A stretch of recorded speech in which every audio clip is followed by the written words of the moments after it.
सुप्रभात छात्रों, आज हम कक्षा 10वीं में विषय संस्कृत के अंतर्गत तृतीय पाठ स्वराष्ट्र गौरवम पढ़ेंगे। स्वराष्ट्र गौरवम हमने पाठ में के अंतर्गत हमने पाठ जब पढ़ा था तो उस पाठ के हमने संस्कृत परिचय भी पढ़ा था उस पाठ का, और पाठ परिचय के बाद हमने तीनों श्लोक उसके पढ़े थे। हमने तीनों श्लोकों की सप्रसंग हिंदी व्याख्या और सप्रसंग संस्कृत व्याख्या की थी।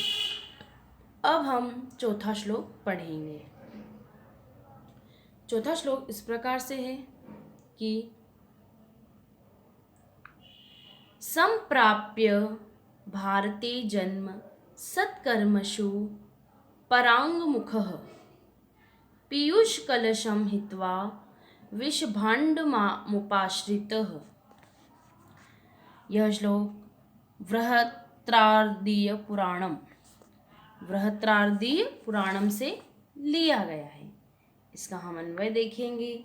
इसका अन्वय इस प्रकार है कि भारते जन्म संप्राप्य अपि यो जनः सत्कर्मसु परागमुखं भवति सः पीयूषकलशं हित्वा विषभाण्डम् उपाश्रितः। इस श्लोक के हम कठिन शब्दार्थ को देख लेते हैं एक बार।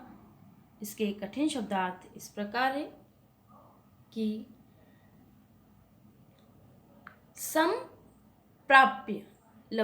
संप्राप्य का अर्थ है प्राप्त करके, सत्कर्मसु यानी कि सत्कर्मों के विषय में, सत्कर्मणाम विषय यानी कि सत्कर्मों के विषय में, परांगमुखम यानी कि विमुख, प्रतिकूल या अपेक्षायुक्त, किसी चीज से उपेक्षा युक्त है ना, किसी चीज के विमुख होना या प्रतिकूल हो जाना।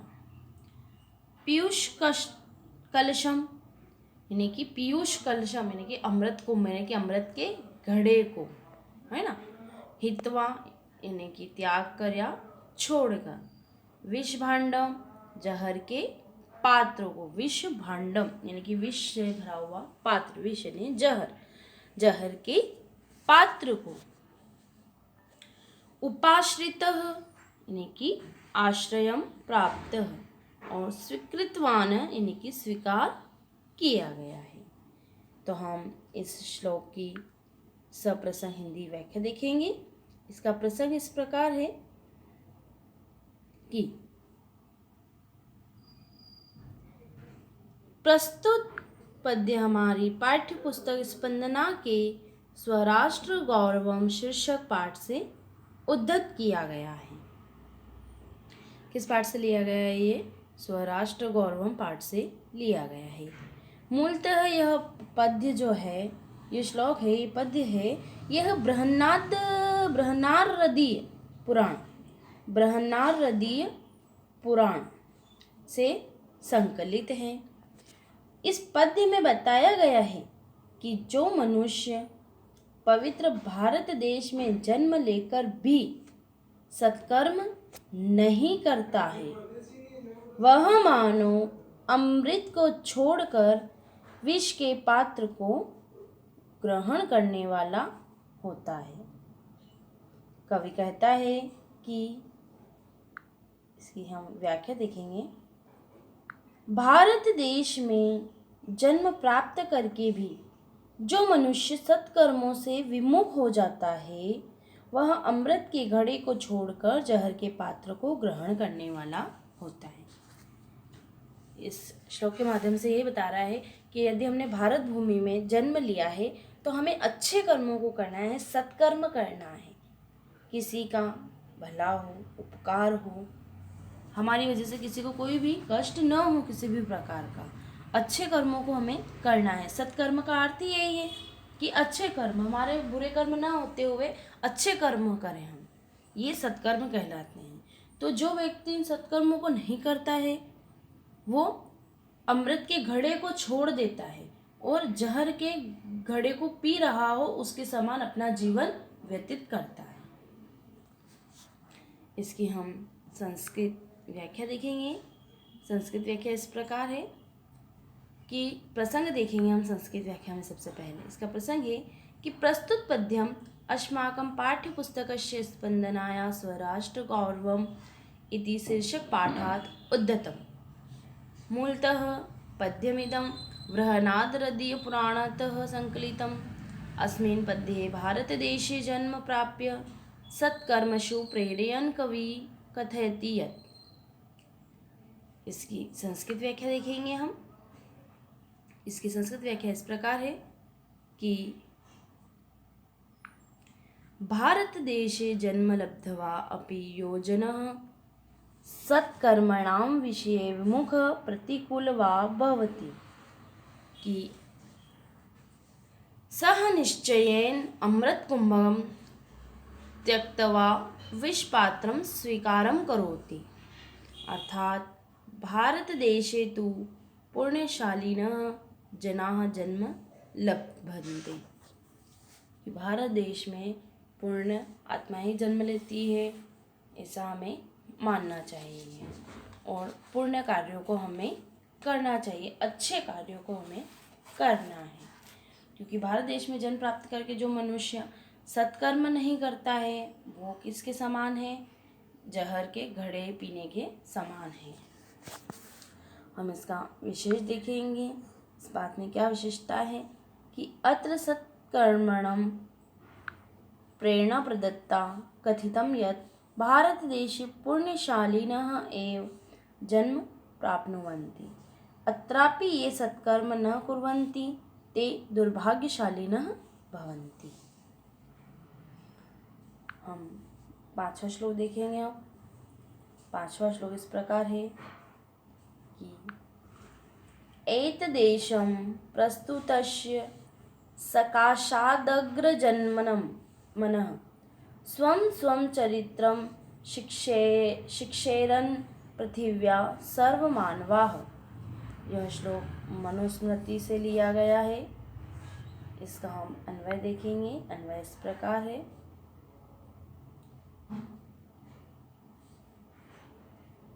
एतत् प्रस्तुतस्य अग्रजन्मं सकाशात् पृथिव्यां सर्वमानवा स्वं स्वं चरित्रं शिक्षरेणः।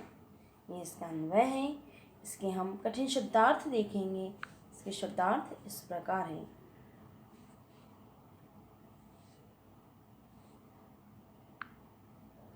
एतत् देश प्रस्तुतस्य यानी कि इस देश में उत्पन्न हुए, अग्रजन्मनः यानी कि श्रेष्ठ लोगों के, एकाशात यानी कि पास से, स्वं स्वं चरित्रम यानी कि अपने लिए अनुकूल गुण व्यवहार आदि, शिक्षरेण यानी कि शिक्षा प्राप्त करें। इसका हम सप्रसंग हिंदी अनुवाद देखेंगे। इसका प्रसंग इस प्रकार है कि प्रस्तुत श्लोक हमारी पाठ्य पुस्तक स्पंदना के स्वराष्ट्र गौरवम शीर्षक पाठ से उद्धृत किया गया है। यह पद्य मूलतः मनुस्मृति से संकलित है। इस पद्य में भारत देश की महिमा एवं गौरव को दर्शाते हुए कहा गया है कि संसार के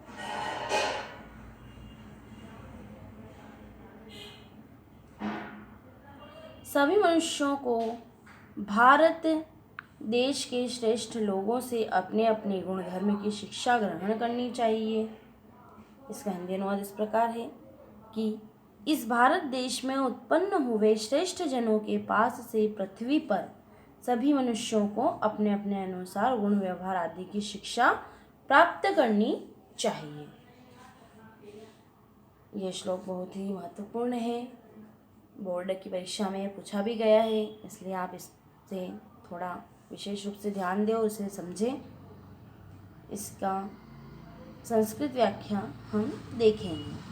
इसका संस्कृत व्याख्या के अंतर्गत प्रसंग देखेंगे हम। प्रसंग इस प्रकार है कि प्रस्तुत पद्यम अस्माकं पाठ्यपुस्तकस्य स्पंदनायाः स्वराष्ट्रगौरवम् इति शीर्षकपाठात् उद्धृतम्। मूलतः पद्यमिदं मनुस्मृतिः संकलितम्। अस्मिन् पद्ये भारतदेशस्य श्रेष्ठजनाः चरित्रस्य प्रशंसा कुर्वन् कवि कथयति यत्। इसकी संस्कृत व्याख्या इस प्रकार है।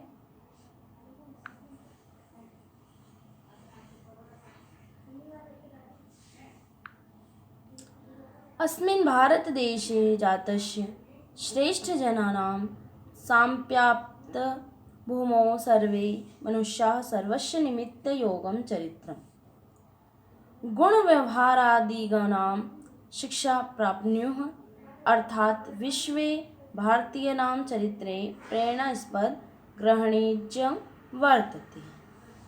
इसका विशेष अनुवाद हम देखेंगे, वो इस प्रकार है कि अत्र मनुना प्रतिपादित यत् भारतस्य अग्रजन्मा विश्वगुरुवः सन्ति। संसारे सर्वे जनेः स्वानुकूलं चरितस्य शिक्षा अत्रैव प्राप्य। इसका अब हम छठा श्लोक देखेंगे। छठा श्लोक इस प्रकार है। ये श्लोक भी कई बार परीक्षा में पूछा जाता है, इसलिए आप इसे कंठस्थ याद करेंगे। अपि स्वर्णमयी लंका न मे लक्ष्मणं रोचते अपनी जननी जन्मभूमिश्च स्वर्गादपि गीयसी। यह श्लोक भी परीक्षा में काफ़ी बार पूछा गया है। इसकी सप्रसंग व्याख्या करने को आती है एग्जाम में, तो आप लोग इसे ध्यानपूर्वक समझेंगे। इसका अन्वय और उसके कठिन शब्दार्थ हम देखेंगे। इसका अन्वय उसके कठिन शब्दार्थ इस प्रकार है कि हे लक्ष्मण स्वर्णमयी अपि लंका मे न रोचते जननी जन्मभूमिश्च स्वर्गादपि गरीयसी भवति। कठिन शब्दार्थ हम देखेंगे कि मैं न रोचते यानी कि मुझे अच्छी या रुचिक नहीं लगती है ना, कि मैं न रोचते का अर्थ है। और जननी का अर्थ होता है माता, और गरीयसी का अर्थ होता है गुरुतर यानी कि उससे भी श्रेष्ठ, है ना।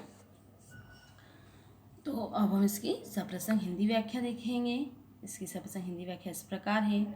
प्रसंग है इसका कि प्रस्तुत श्लोक हमारी पाठ्य पुस्तक स्पंदना के स्वराष्ट्र गौरवम शीर्षक पाठ से उद्धृत किया गया है। इस पद्य में श्री राम के माध्यम से माता और मातृभूमि के महत्व को दर्शाया गया है कि सोने की लंका को जीतने पर भी श्री राम वहाँ नहीं रहना चाहते हैं।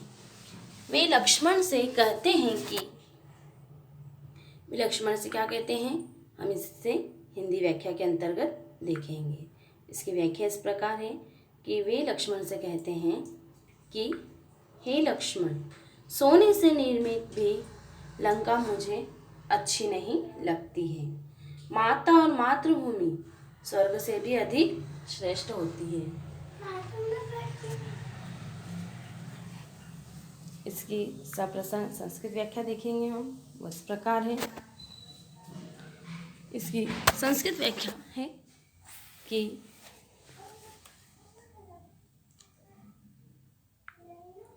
प्रस्तुत पद्यम अस्माकं पाठ्यपुस्तकस्य स्पन्दनाया स्वराष्ट्रगौरवम् इति शीर्षकपाठात् उद्धतम्। अस्मिन् पद्ये श्री रामस्य माध्यमेन माता मातृभूमिश्च स्वर्गादपि लोकादपि गुरुतरा अर्थात् श्रेष्ठः भवति।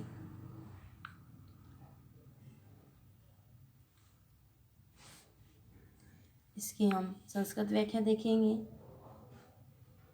कि हे लक्ष्मण,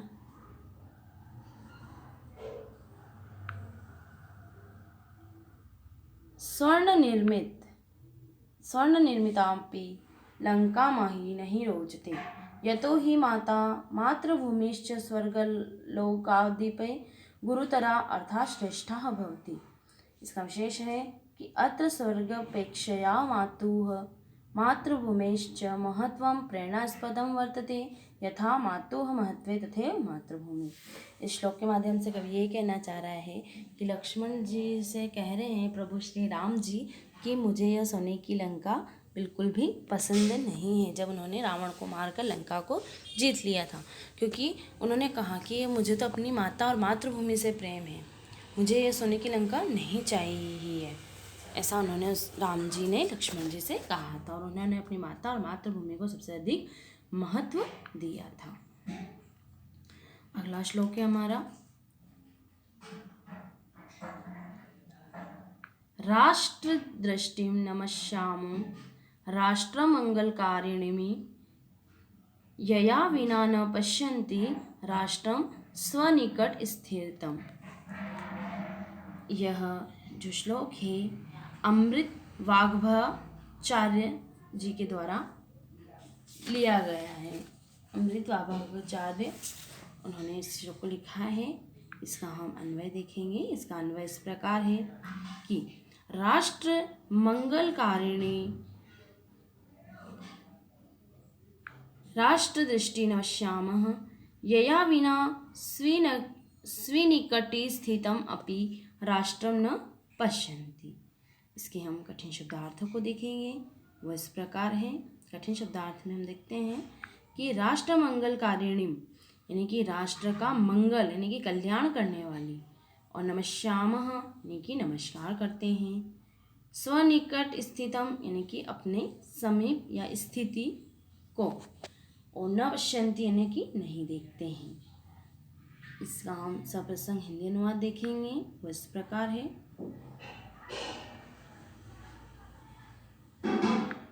प्रस्तुत श्लोक हमारी पाठ्य पुस्तक स्पंदना के स्वराष्ट्र गौरवम शीर्षक पाठ से लिया गया है। ये इसका एक प्रकार से संदर्भ हुआ, और इसका प्रसंग इस प्रकार है कि इस श्लोक में राष्ट्र कल्याण की भावना दर्शाते हुए एवं राष्ट्र दृष्टि के महत्व को प्रकट करते हुए कवि कहता है कि राष्ट्र का मंगल करने वाली राष्ट्र दृष्टि को हम नमस्कार करते हैं, जिसके बिना लोग अपने निकट स्थित राष्ट्र को भी नहीं देख पाते हैं। क्या कह रहा है, इस अर्थ को हम समझेंगे। इसका अर्थ यही है कि राष्ट्र का मंगल करने वाली राष्ट्र की दृष्टि को हम नमस्कार करते हैं। ठीक है, कि जिसके बिना लोग अपने निकट स्थित राष्ट्र को भी नहीं देख पाते हैं। दृष्टि, अगर हमारे चारों ओर हम जागरूक हैं और हमारे चारों ओर की गतिविधियों को अगर हम ध्यान में रखते हैं तो हम राष्ट्र के, इस देश के जागरूक नागरिक हुए, और हमारी दृष्टि क्या है, नमस्कार करने वाली है।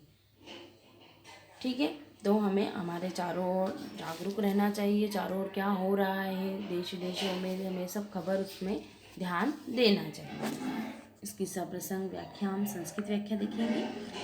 संदर्भ है, प्रसंग है इसका कि प्रस्तुत पद्यम अस्माकं पाठ्यपुस्तकस्य स्पन्दनायाः स्वराष्ट्रगौरवम् इति शीर्षक पाठात् उद्धतम्। अस्मिन् पद्ये राष्ट्रस्य मंगलकारिणी राष्ट्रदृष्टि नमस्कुर्वन् कविः तस्य महत्वविषये कथयति यत्। इसका हम सप्रसंग व्याख्या देखेंगे। इसकी व्याख्या इस प्रकार है कि या दृष्टिः राष्ट्रस्य देशस्य मंगलं करोति वा राष्ट्रियां दृष्टि वयं न कुर्मः यया राष्ट्रदृष्ट्या विना जनाः स्वसमीपे स्थितं स्वराष्ट्र न अवलोकयन्ति।